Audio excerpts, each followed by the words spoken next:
Congratulations, class of 2012.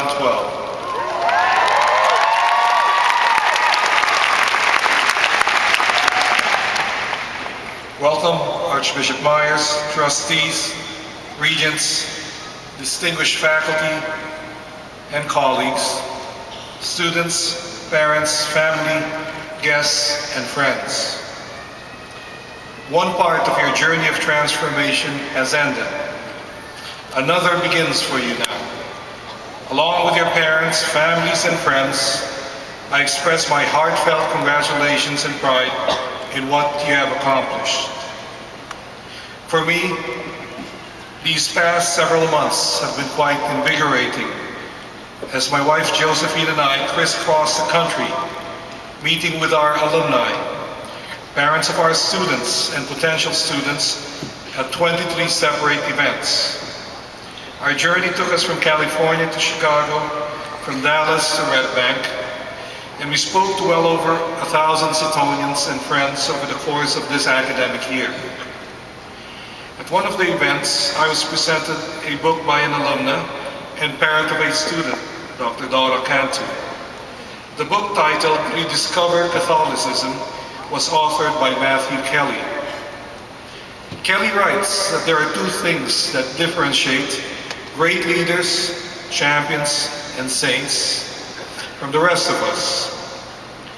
The first is that they have a single-mindedness of purpose that guides them in their lives.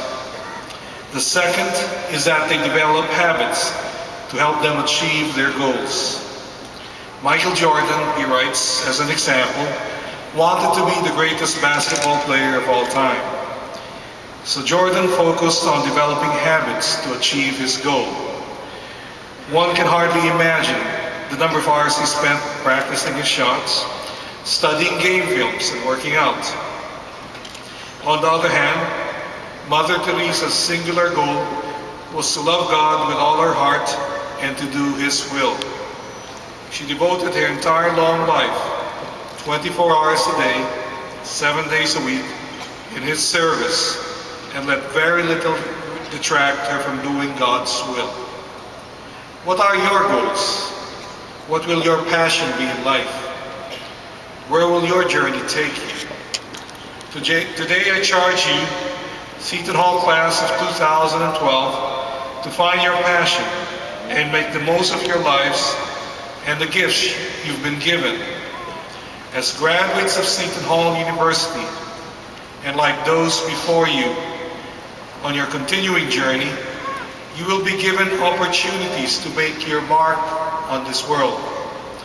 Some of you will end up become CEOs of major corporations, or maybe create the next Facebook. Wherever you go on your journey, please remember Seton Hall. Some of you may become school teachers, nurses, or other healthcare professionals, diplomats or priests. Answering your call to service, please remember Alma Mater. Whatever your chosen profession or field of endeavor, we ask that you live your lives guided by the values of this great Catholic university. We ask that you remember those who came before you to make Seton Hall a great place to learn. We ask that you think of those who will follow you as students and give back something of yourself to them.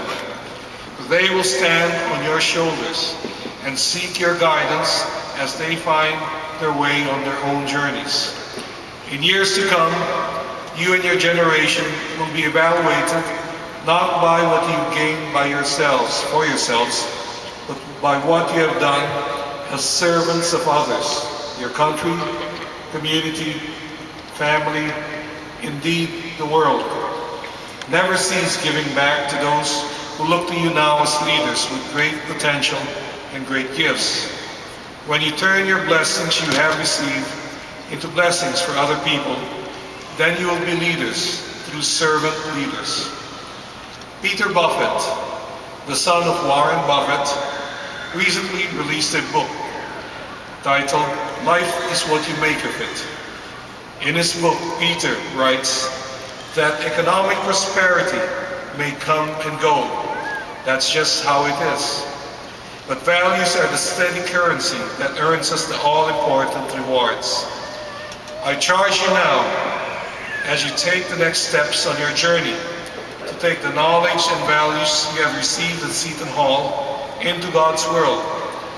Value the people around you more than the things around you. Add value to all you touch with generosity and consideration for the needs of others. In that generous spirit, stay close to Seton Hall always. Nurture those who follow you, and give of yourselves without stinting to this community that has formed and educated you. May the Lord of all the seasons, the Lord of our lives,